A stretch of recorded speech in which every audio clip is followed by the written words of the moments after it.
bagaimana kami bersiap sedia menantikan menyongsong kedatangan Kristus yang kedua kali. Dan saat ini ya Tuhan, kami mau membaca bagian firman Tuhan yang memberikan pemahaman kepada kami melalui perumpamaan 10 gadis yang bijaksana dan tidak bijaksana. Terima kasih Bapa, kiranya Tuhan tolong kami sehingga bagian ini sungguh menjadi berkat bagi kami, mempersiapkan kami untuk benar-benar menantikan kedatangan Tuhan yang kedua kali. Kami serahkan waktu firman-Mu ke dalam tangan-Mu. Dalam nama Tuhan Yesus Kristus kami berdoa. Amin. Ya, saya tidak bikin PowerPoint-nya, tapi kita bawa renungan seperti biasa. Dan mohon Ibu Barita ya, bisa baca buat kita Bu. Matius Baik. 25 ayat. Matius 25 ayat 1 sampai 13. Gadis-gadis yang bijaksana dan gadis-gadis yang bodoh. Pada waktu itu, hal kerajaan sorga seumpama 10 gadis yang mengambil pelitanya dan pergi menyongsong mempelai laki-laki. 5 di antaranya bodoh dan 5 bijaksana. Gadis-gadis yang bodoh itu membawa pelitanya tetapi tidak membawa minyak. Sedangkan gadis-gadis yang bijaksana itu membawa pelitanya dan juga minyak dalam buli-buli mereka. Tetapi karena mempelai itu lama tidak datang-datang juga, mengantuklah mereka semua lalu tertidur. Waktu tengah malam terdengarlah suara orang berseru, "Mempelai datang, songsonglah dia." Gadis-gadis itu pun bangun semuanya, lalu membereskan pelita mereka. Gadis-gadis yang bodoh berkata kepada gadis-gadis yang bijaksana, "Berikanlah kami sedikit dari minyakmu itu, sebab pelita kami hampir padam." Tetapi jawab gadis-gadis yang bijaksana itu, "Tidak, nanti tidak cukup untuk kami dan untuk kamu. Lebih baik kamu pergi kepada penjual minyak dan beli di situ." Akan tetapi, waktu mereka sedang pergi untuk membelinya, datanglah mempelai itu, dan mereka yang telah siap sedia masuk bersama-sama dengan dia ke ruang perjamuan kawin, lalu pintu ditutup. Kemudian datang juga gadis-gadis yang lain itu dan berkata, "Tuhan, Tuhan, bukakanlah kami pintu." Tetapi ia menjawab, "Aku berkata kepadamu, sesungguhnya aku tidak mengenal kamu. Karena itu, berjaga-jagalah sebab kamu tidak tahu akan hari maupun akan saatnya." Amin. Ya, terima kasih Ibu Barita. Suara saya jelas ya? Ya. Jelas, Pak. Ya. Baik, Bapak Ibu, kita sama-sama bersyukur karena Tuhan telah memimpin kita 1 bulan lalu untuk merenungkan satu tema sentral, bagaimana kita membangun relasi dengan Tuhan dalam ketaatan beribadah. Lalu itu bersambut ke tema kita hari ini adalah bersiap sedialah, yaitu kata perintah. Bersiap sedialah ya, menyambut menyongsong kedatangan Kristus yang kedua kali. Jadi saya kira ada hubungan yang relevan ketika kita mempersiapkan membangun relasi dengan Tuhan terus menerus ya sampai kepada kedatangan Kristus. Itu luar biasa. Nah, Matius 25 ini adalah ayat-ayat atau bagian ayat Alkitab yang sangat umum. Ya, semua orang sudah menyampaikan tentang bagian ini. Nah, saya angkat lagi perumpamaan Yesus ini menggambarkan tentang persiapan ya manusia, persiapan orang beriman ya menantikan kedatangan Tuhan yang kedua kali. Jadi ini gambaran ya, perumpamaan itu adalah sebuah gambaran Tuhan sering pakai perumpamaan-perumpamaan untuk menggambarkan tentang kehadirannya, tentang apa namanya, seperti apa karya-karyanya dan sebagainya. Gambarkan tentang itu. Nah, banyak perumpamaan yang Tuhan pakai di sini. Nah, Bapak Ibu Saudara, saya baca lagi ayat yang 6 dan 7. Waktu tengah malam terdengarlah suara orang berseru, ya, mempelai datang, songsonglah dia. Gadis-gadis itu pun bangun semuanya, ya, lalu membereskan pelita mereka. Nah, Bapak Ibu Saudara-saudara yang kekasih dalam Yesus, dalam Matius 25 ayat 1 sampai 13 ini, setelah kita baca, saya temukan 3 ciri orang Kristen atau 3 manusia, dalam khususnya orang Kristen ya, dalam menyongsong kedatangan Kristus yang kedua kali, sebagai mempelai laki-laki bagi kita, orang percaya, sebagai mempelai perempuan untuk masuk dalam pesta anak domba Allah.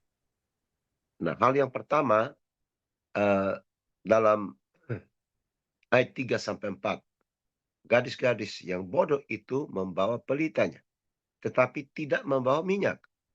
Ya. Sedang gadis-gadis yang bijaksana itu membawa pelitanya dan juga minyak di dalam buli-buli mereka. Jadi perhatikan bahwa ada tambahan ya, yang apa namanya, saya pikir mungkin kata bodoh itu kita lihat lagi, saya belum lihat bahasa aslinya ya. Tapi bodoh itu saya pikir tidak bijaksana ya. Bodoh terlalu kasar. Rocky Gerung bilang itu dungu. Ya, saya kira yang bijaksana dan tidak bijaksana. Yang tidak bijaksana tidak mau minyak. Mungkin itu yang disebut bodoh kali. Dungu ini. Yang bijaksana, 5 bijaksana, bukan hanya bawa minyak, tapi bawa tambahan. Bawa minyak di pelita, sudah terisi, dan bawa tambahan lagi. Jadi, eh, apa namanya, pertama apa, dikatakan bahwa mereka bawa pelita. Jadi hal pertama yang saya mau titik beratkan sini adalah bersiap sedia menyongsong, memantikan, menyambut kedatangan Tuhan dengan mempersiapkan kebutuhan primer yang lengkap. Ya, bukan sekunder, primer. Kalau sekunder itu hal-hal yang ya biasa, makan, minum, ya materi dan segala. Tapi primer itu hal-hal yang paling penting, paling utama, itu bicara tentang masalah-masalah spiritualitas. Ya. Nah, yang pertama kita lihat dikatakan ada di situ pelita. Nah, pelita itu menggambarkan berbagai hal. Yang pertama, pelita itu bicara tentang cahaya, ya, atau ini sifatnya yang menerangi dan berguna bagi orang lain. Ya, lihat ya, pelita itu menerangi ruangan. Segelap apapun dalam ruangan, ketika lampu dinyalakan atau pelita dinyalakan, listrik dinyalakan, maka kegelapan sebesar apapun itu menjadi terang di sekeliling kita. Ya, lalu pelita itu simbol harapan, ya, ketekunan dan hikmat dan kebijaksanaan. Ya, orang punya pengharapan untuk masalah terang dan sebagainya. Yang ketiga, pelita menggambarkan tentang kehidupan yang terus menyala dan bercahaya, mengusir kegelapan di sekitar sebesar apapun. Tadi saya sudah bilang. Ya, ada lagu Dua Sahabat Lama. Tak lama Tuhan datanglah, siapkan dirimu.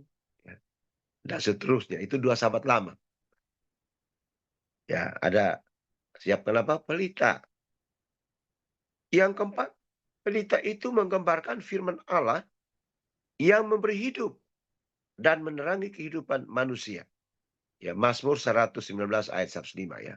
Firman itu adalah pelita bagi kakiku dan jalan bagi jalan. Nah, jadi firman itu pelita yang menerangi kehidupan kita. Jadi tiap hari kita baca firman, firman itu menerangi hidup kita. Nah, menurut Yohanes 1 ayat 1, ya, pada mulanya adalah firman, firman itu menjadi manusia, dan firman itu adalah Allah sendiri. Jadi setiap kali kita baca firman, setiap kali kita baca Alkitab, sebenarnya kita sedang berbicara kepada Tuhan. Ya, ketika kita bicara kepada Tuhan itu melalui doa. Tuhan berbicara kepada kita melalui firman-Nya. Jadi, ya, setiap hari kita harus baca firman.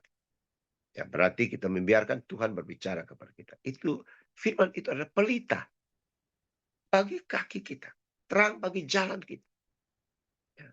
Ya, jadi kita berjalan di dalam terang kemuliaan Allah. Yang kelima, pelita itu melambangkan jiwa atau hidup manusia itu sendiri. Ya, itu yang luar biasa. Ya. Lalu kita lihat lagi yang keenam, pelita melambangkan karya Kristus sebagai terang ilahi bagi umat Allah dan gereja. Yesus berkata, "Akulah terang dunia." Ya, pelita kehidupan. Barang siapa berjalan dalam aku, barang siapa di dalam aku, hidup di dalam aku, dia tidak berjalan lagi dalam kegelapan. Ya, tapi dia berjalan dalam terang. Ya, dan itu dituangkan dalam lagu-lagu dan puji-pujian. Banyak sekali tentang firman. Firman-Mu pelita bagi kakiku. Yesus terang dunia. Ya, akulah terang dunia. Maka itu Bapak Ibu Saudara, akhir-akhir ini banyak orang ya terlalu ekstrim untuk mempersoalkan Yesus lahir tanggal 25 atau enggak. Ya, ada yang lagi menyangkal. Ada yang bilang itu benar. Ya, saya komen di grup-grup itu. Ekstrim banget. Saya bilang, Alkitab tidak ngomong apa-apa, nggak usah terlalu paksakan. Memang dari segi sejarah, ya kan, kita hitung bulan-bulan eh, kalender Yahudi, ya mungkin ada mirip dan sedikit.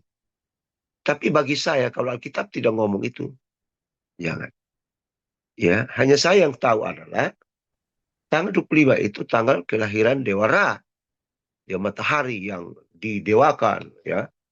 Oleh karena matahari itu, itu luar biasa. Lalu para tokoh iman, mereka berkumpul dan memutuskan, ya daripada merayakan hari kelahiran matahari itu, Yesus adalah terang dunia. Ya sudah, kamu putus ini di abad keberapa itu Pak Charles?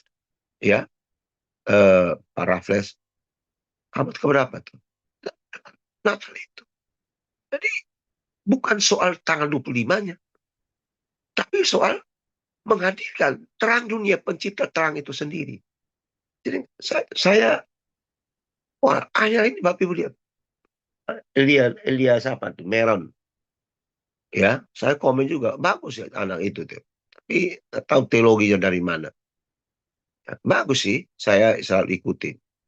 Tapi ketika dia bilang, sesat dan sebagainya, nggak benar. Ya, saya pikir bukan masalah tanggal 25-nya. Tapi adalah kehadiran Kristus bagi terang dunia itu yang ya, apa kita ingatkan. Ya, ya jelas kalau kita lihat dari sejarah, Yesus lahir abad keempat ke abad keenam sebelum Masehi. Ya, pada Herodes Agung kedua, pada Herodes Agung yang merenovasi bait Allah itu. Jadi, tapi kita tinggalkan itulah. Nah, jadi itu pelita ya. Itu pelita memberikan gambaran sesoal itu. Ya, lalu kita lihat minyak. Ada minyak. Jadi kebutuhan primer pertama itu adalah pelita. Ya, yang kedua adalah kebutuhan primer yang kedua adalah minyak. Ya, minyak dalam perjanjian lama itu dipakai untuk mengurapi para raja yang memerintah dan juga mengurapi para imam yang melayani. Nah, minyak dalam perjanjian baru, minyak dalam perjanjian baru ini melambangkan iman yang sejati. kebenaran, dan kehadiran Roh Kudus yang secara terus-menerus ya melambangkan kehadiran Roh Kudus secara terus-menerus mengurapi setiap orang beriman, setiap orang percaya. Ya. Dan di situ ya minyak itu. Maka minyak itu, tapi minyak itu bicara tentang selain ya secara teologis bicara tentang pengurapan. Minyak bicara tentang apa namanya karakter Kristus. Ya. Dan minyak itu fungsinya apa? Bisa melembutkan, ya melembutkan. Ya, misalnya ada karat-karat besi dan sebagainya, coba pakai minyak apa aja bisa. Karat itu bisa terbuka. Ya minyak kelapa kah, minyak oli kah, apa. Kalau bensin tak. Bensin itu untuk alat pembakaran. Ya, kira-kira secara uh, terleknya begitu. Nah, lalu di situ ada bicara soal bijaksana, ya, hikmat atau sophia. Nah, adalah pikiran Allah. Hikmat atau bijaksana itu adalah pikiran Allah yang diinisiasikan dalam pikiran kita menjadi suatu kemampuan untuk menilai segala sesuatu secara cerdas, sehingga mampu mengambil sebuah keputusan dalam situasi yang sulit dan membingungkan. Ya, contoh kita lihat apa namanya Raja Salomo memutuskan dua ibu yang memperebutkan seorang bayi yang masing-masing mengadu anaknya. Itu dalam satu Raja-Raja 23 ayat 16 sampai 28. Wah, ibu ini mempertahankan itu anak saya. Yang satu nah itu punya saya. Nah ini sulit Bapak Ibu. Ketika diperhadapkan dengan situasi seperti itu, sulit dan membingungkan, apa yang harus kita lakukan? Iya kan? Dan itu terjadi pada ya kelima anak darah yang tidak bijaksana itu. Bingung mereka kan? Dalam kondisi yang seperti itu, sangat-sangat membingungkan. Siapa suruh nggak bawa, dia hanya bawa pelita, tapi tidak bersihkan minyak. Ya, nah tapi saya kembali ke Salomo dulu. Salomo bingung loh. Ya, dan Salomo itu, walaupun Salomo itu adalah seorang raja hikmat, luar biasa. Tapi kali ini dia juga bingung juga. Ya secara ini ya, bingung juga. Lalu hikmat itu muncul dan berkata, ambil pedang. Kebas salah satu itu anak. Ya, ketika anak itu dikebas, ya nanti ibu yang sesungguhnya yang punya anak itu dia berkata begitu. Ya, ambillah pedang. Ya mungkin Salomo ambil pedang dia masih mau belah atau itu anak, lalu ibu yang benar itu anak saya. Ya, maksudnya apa? Kita diperhadapkan dengan situasi-situasi yang sulit.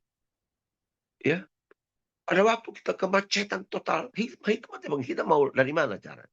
Pada waktu kita diperhadapkan dengan sesuatu yang sulit, ya, kita kebingungan atau bikin apa? Tapi di tengah-tengah situasi yang sulit dan membingungkan itu, pikiran Allah itu, hikmat itu, sophia itu, ya, tertanam, diberikan kepada kita untuk ambil keputusan. Ya, sehingga keputusan itu menjadi tepat. Tapi kalau tidak pakai hikmat, keputusan itu bisa salah. Sama seperti kelima anak darah yang tidak bijaksana itu. Ya, mereka tidak mempersiapkan sesuatu, ya, maka jadilah seperti itu. Tidak ada minyak, ya kan? Kebingungan, minta pinjam, ya. Minta pinjam minyak dong. Ya, 5 yang bijaksana itu bukan nggak mau kasih. Ya, kita sama-sama mempersiapkan deh. Ya, pelita itu dikasih supaya isi minyak. Tapi walaupun sudah isi, mau tambahan. Kita tidak tahu pasti mempelai itu kapan datang. Kan Yesus sudah katakan, kedatangan itu sama seperti pencuri. Ya, pencuri kalau mau datang mencuri di rumah kita, dia tidak bikin konfirmasi awal. Kalau kisah dia baru datang Pak jam berapa, dia kasih tahu ya kita nggak bisa tidur. Kita akan siap dengan segala. yang ada. Siap pedang kah? Siap senjata kah? Jadi dia datang dan kita menggagalkan. Nah, Yesus digambarkan seperti itu. Bahkan dia bilang apa? Dia yang datang, dia tidak tahu. Malaikat yang adalah agen Allah juga nggak tahu. Hanya Bapa yang tahu. Tapi menurut saya, ya memang secara, karena dia datang dalam wujud manusia lagi. Seperti waktu dia naik. Ya supaya memberikan keyakinan kepada Israel yang menolaknya dan ke seluruh dunia yang matanya akan melihat kedatangan Tuhan di awan-awan. Ya, jadi kapan Yesus datang, Bapak Ibu? Saya tahu persis kapan waktunya Yesus datang. Ialah saya tidak tahu.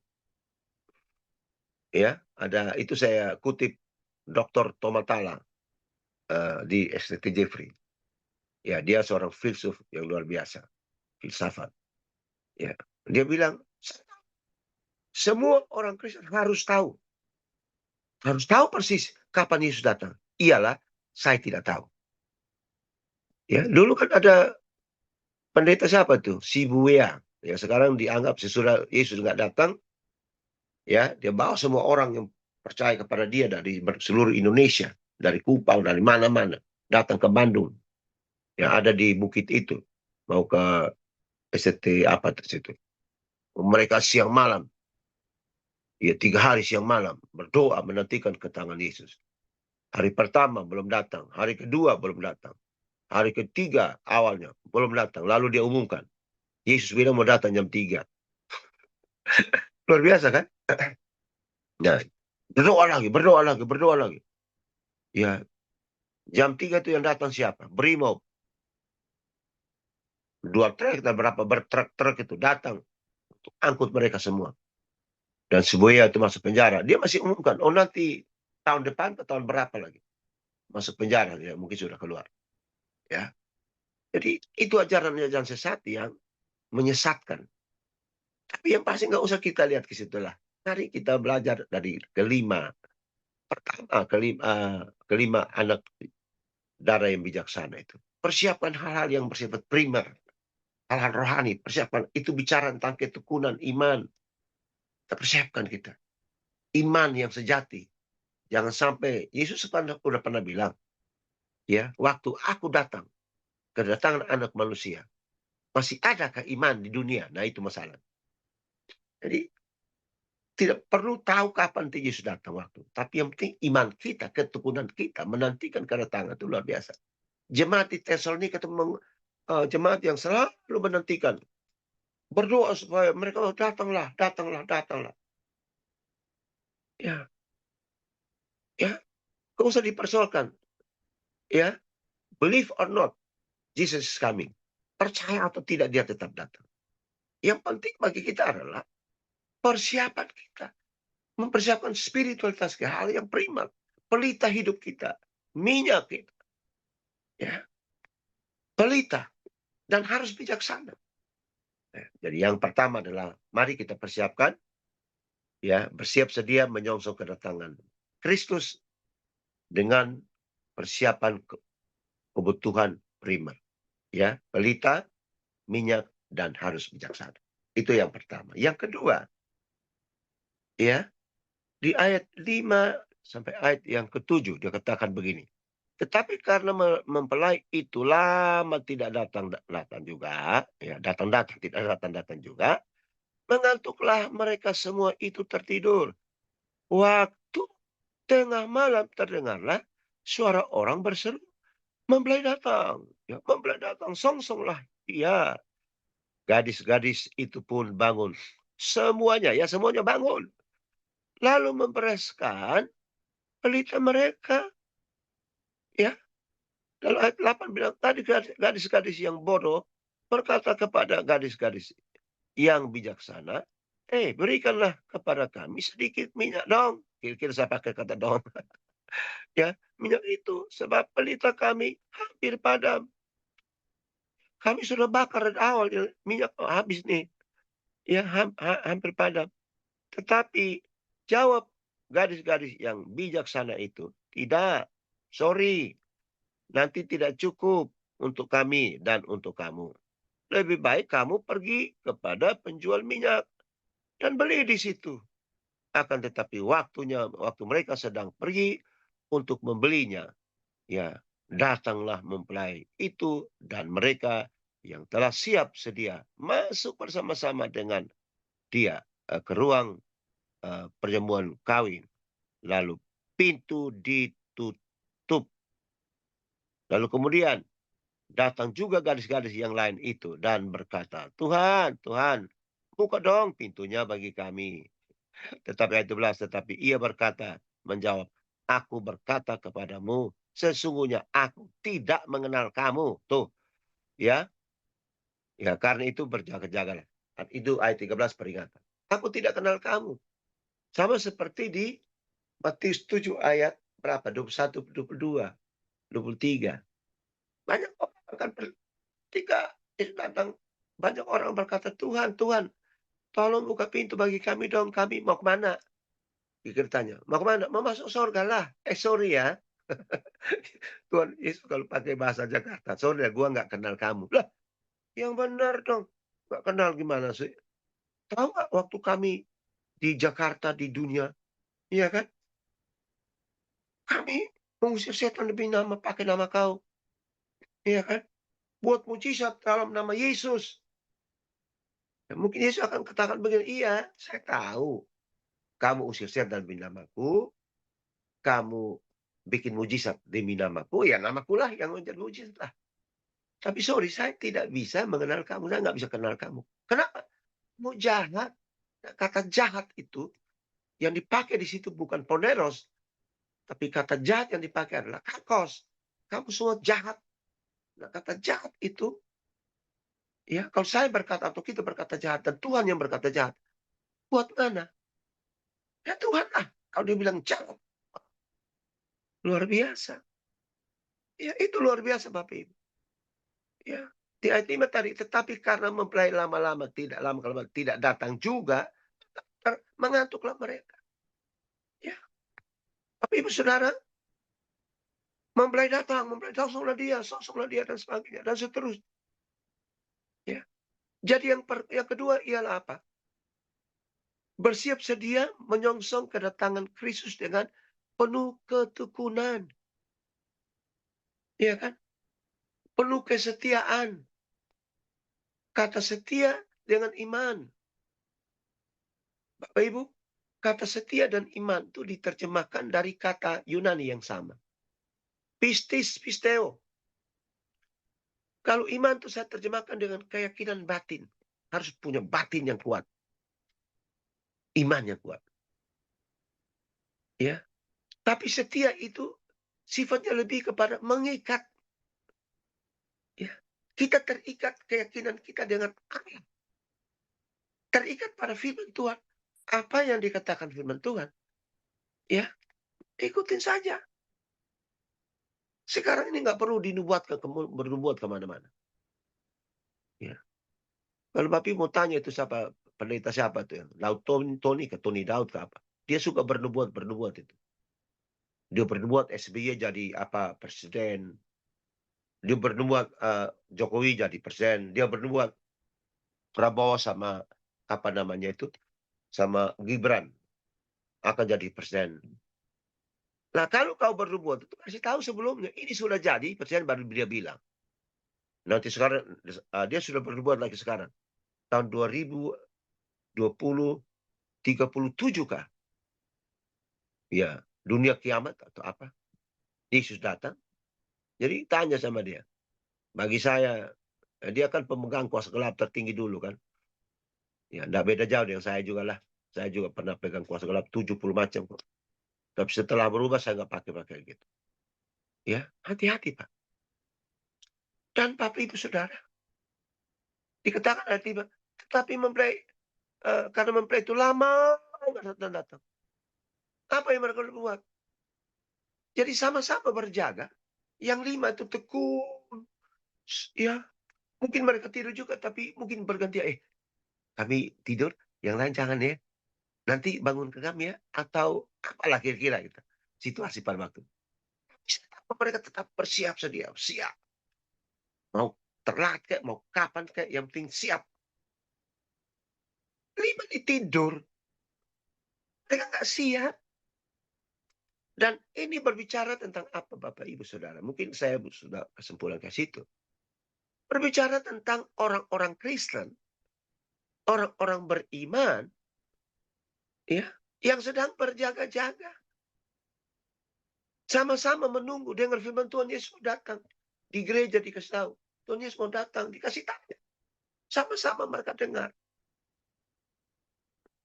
Tapi mereka tidur dalam iman mereka. Banyak orang Kristen sedang tertidur. Dan Paulus mengingatkan kepada jemaat di Tesalonika. Mari berjaga-jaga, karena kita tidak tahu hari yang tepat. Jangan tidur. Kita ini bukan orang-orang malam yang terus tidur. Tapi kita adalah orang-orang siang yang selalu berjaga-jaga. Ya. Jadi hal yang kedua sekali lagi, bersiap sedialah menyambut kedatangan Tuhan Yesus dengan penuh ketekunan. Ya. Setia sampai akhir. Ya. Di Wahyu 2 ayat 8, ayat 10b, hendaklah engkau setia sampai akhir.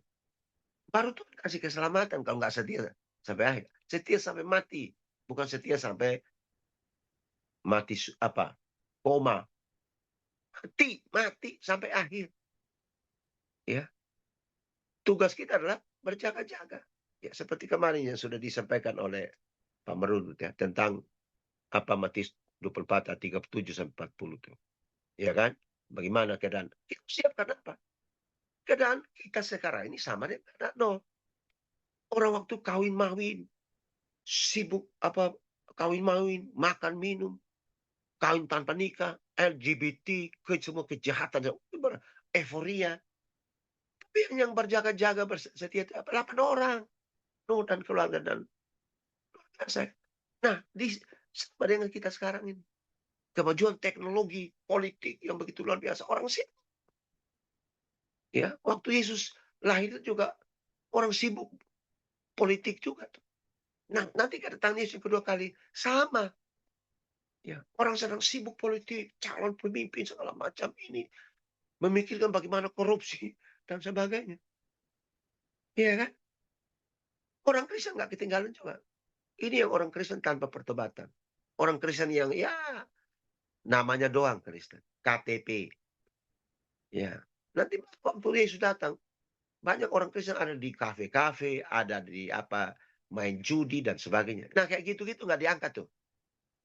Kalau kita bicara tentang rapture, ya, tidur. Nah banyak orang Kristen tidur dalam imannya, tidur rohani, nggak punya kepekaan. Tapi coba kita belajar dari apa? Dari eh, kelima anak dari yang bijaksana. Siap. Tiba-tiba datang, mantap, sukacita terima kedatangan Kristus. Dan mereka masuk bersama-sama. Ya kan? Masuk bersama-sama tadi dalam bacaan itu. Mereka ada sukacita, bereforia bukan euforia biasa. Aduh, luar biasa. Karena itu yang dinanti-nantikan. Mempelai laki-laki datang. Mempelai laki-laki datanglah. Siapkan diri ya. Ada lagu 2 sahabat lama. Nah, lama lagi datanglah Tuhanmu. Datanglah. Saya lupa tuh kata-kata. Siapkan dirimu. Hendaklah engkau jaga-jagalah. Siapkan lampu dengan minyaknya. Karena dengan segera apa Yesus datang kan? Lagu 2 sahabat lama. Dan itu berbicara tentang 5 bijaksana. Itu bicara tentang kita. Ya. Kingdom family dan semua keluarga kita. Semua orang Kristen yang sedang bersiap-siap sedia. Sudah kasih tahu tanda-tandanya. Awal kedatangan. Matius 24. Tuhan Yesus kasih tahu. Jadi seharusnya kita siap dong. Semua orang siap dong. Ya, nanti ada kambing dan domba ya, akan dipisahkan. Ketahuan mana. Yang terakhir, ayat 13. Sebagai peringatan. Yang ketiga, ayat 13 berkata bahwa karena itu berjaga-jagalah sebab kamu tidak tahu akan hari manapun dan saatnya. Ya, kata berjaga-jagalah. Kata karena itu. Ya, kata karena itu. Ya, berjaga-jagalah. Ya, kata perintah kan? Sebab kamu tidak tahu akan hari maupun saatnya. Ini adalah pernyataan Yesus sendiri kepada para murid dan semua kaum beriman agar berjaga-jaga. Yesus berkata, karena itu berjaga-jagalah. Nah, Bapak Ibu Saudara, kata karena, Bapak Ibu baca tetapi, dan kalau tetapi itu kata itu sebagai apa namanya pembeda, ya. Tetapi itu berarti eh, menjelaskan perbedaan, menjelaskan tentang konteks sebelumnya, ya, seperti itu. Tapi kalau kata karena itu adalah kata penghubung yang berfungsi untuk menyatakan sebab akibat, ya, menuju kepada kesimpulan, ya, begitu loh. Jadi kita lihat bahwa ada peringatan. Karena itu, Yesus ngomong, karena itu berjaga-jagalah. Jadi sudah ada konfirmasi awal. Berjaga-jaga. Berjaga-jaga seperti apa? Seperti kita ini. Baca firman, ya, baca firman, berdoa, beribadah, melayani. Itu bagian dari berjaga-jaga kita.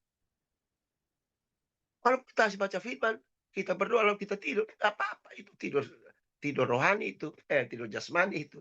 Karena ngantuk, harus. Tapi yang penting kita juga sudah persiapkan diri. Jadi poinnya di sini Bapak Ibu sekali lagi bahwa perumpamaan tentang 10 anak gadis itu bijaksana, yang tidak bijaksana dalam persiapan menantikan, menyongsong kedatangan mempelai laki-laki dalam sebuah pesta perkawinan adalah gambaran tentang kehidupan kita orang percaya yang sedang menantikan kedatangan Kristus yang kedua kali, ya, ke dalam dunia. Kita sedang dalam keadaan berjaga-jaga. Yang kedua, ya, kelima gadis yang bijaksana adalah gambaran tentang gereja Tuhan atau orang-orang percaya, orang-orang beriman yang benar-benar bersiap sedia menantikan dan menyongsong kedatangan Kristus yang kedua kalinya.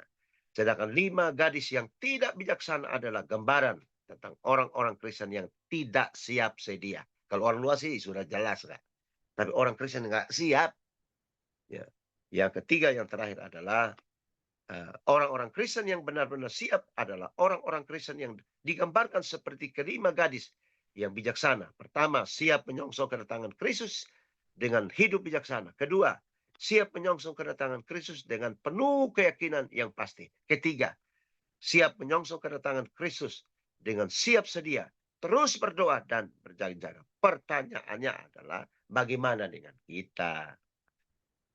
Nah, marilah kita tetap dalam keadaan siap sedia untuk menantikan menyongsong kedatangan Raja Kemuliaan. Ya, menyongsong Sang Juru Selamat, Sang Mesias itu. Untuk datang menjemput. Untuk apa? Menjemput kita. Jadi nanti dalam kedatangan kedua Yesus itu dalam beberapa rangkaian. Pertama dia datang di awan-awan. Dia tidak menginjakkan kaki ke bumi. Untuk apa? Rapture, mengangkat semua orang beriman, orang percaya kepada dia yang setia sampai akhir. Dari 5 benua. Tarik, ya. Ya, ditarik, diangkat begitu cepat, mungkin hitungan menit kali. Semua sudah bersama-sama, ya. Jadi itu luar biasa. Nah, nanti kedatangan kedua, ya, kita berjingkrak bersama dengan Tuhan dulu, baru turun bersama dengan Yesus untuk membangun kerjaan 1000 tahun. Ada Yerusalem di situ, baru situ untuk Yesus memerintah kita bersama kita selama 1000 tahun, dan apa, dalam sukacita dan sebagainya. Nah, untuk menghakimi, Yesus menghakimi dan sebagai dunia. Nah, saya kira itu saja. Mari kita berdoa. Bapa di sorga, terima kasih untuk firman-Mu mengajar kami tentang perumpamaan 10 anak darah, yang 5 bijaksana, yang 5 kurang atau tidak bijaksana.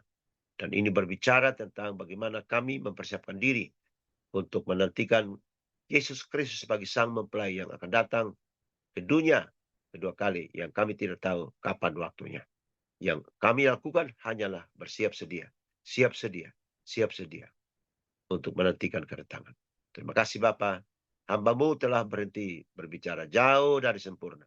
Tapi biarlah Roh Kudus menerjemahkan, mengartikan firman di dalam lagi bagi kami. Sehingga kami boleh diyakinkan, diteguhkan iman pengharapan kami kepada kedatangan-Mu, dan kami terus bersedia menantikan kedatangan.